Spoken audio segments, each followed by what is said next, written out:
we'll get to that point, and we're going to be, I'm going down to Richmond next week, and we'll be having meetings in the near future.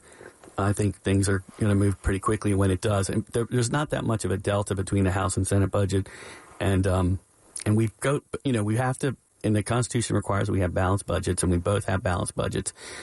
They have different income coming in and different expenses. You're going to settle the data center and the data center issues. That issues is the number one, biggest. The idea is to cut some of the tax breaks off before, not 20 years, but cut it much shorter or to eliminate them. Where are you on the data center thing? Well, I'm not going to negotiate the budget on the radio. You haven't publicly said where you are on that. No, because at this point, I am, I'm supportive of my chairman, Chairman Torian, who's made it clear that Virginia needs to keep its word and continue the data center tax incentives through 2035 as pledged. But I think the governor agrees with that. I think there's going to be a compromise on that. But I think there'll be a compromise, right? I said it for you. You did. You're absolutely right. We'll be doing things, and we'll be requiring some renewable energy and closed loop water systems and all of that. We'll get there, and we've been working hard on it.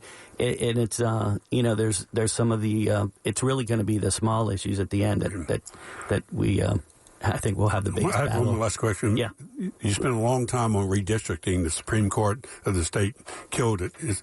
Spanberger, the governor, has said that time is over. And she said this week, stop talking about redrawing partisan lines and focus on winning the midterms. Are you with her on that? Is there anything going to be done to try to bring back redistricting for the 26 elections?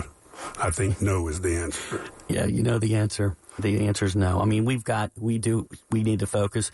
And the good news is we can win at least 2 of those seats.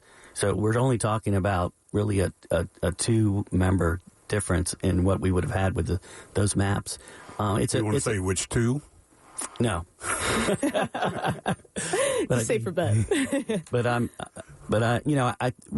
We have had a historic session, and we've like some of these pro worker legislation, we have paid family medical leave for the first time, $15 minimum wage now.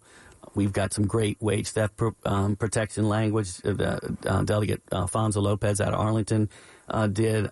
We've got dangerous heat protections, which is a great bill, which a lot of us have tried to do for years. We've increased the unemployment benefits. We've got health care worker protections now. We've got salary history ban. You can no longer require, you can't ask about salaries when you're hiring people. So the public sector collective bargaining bill. I know you're going to ask that question. I can see. We're running out of time, actually. Okay. Quickly on that veto, what's your next move on that next session in 30 seconds? Remember that our bill had a 2-year delayed enactment. So working next year doesn't slow the process down. So we'll make it happen next year, and I'm sure the governor will work with us, and I'm looking forward to being a part of it. Sophomore year is going to be a lot better.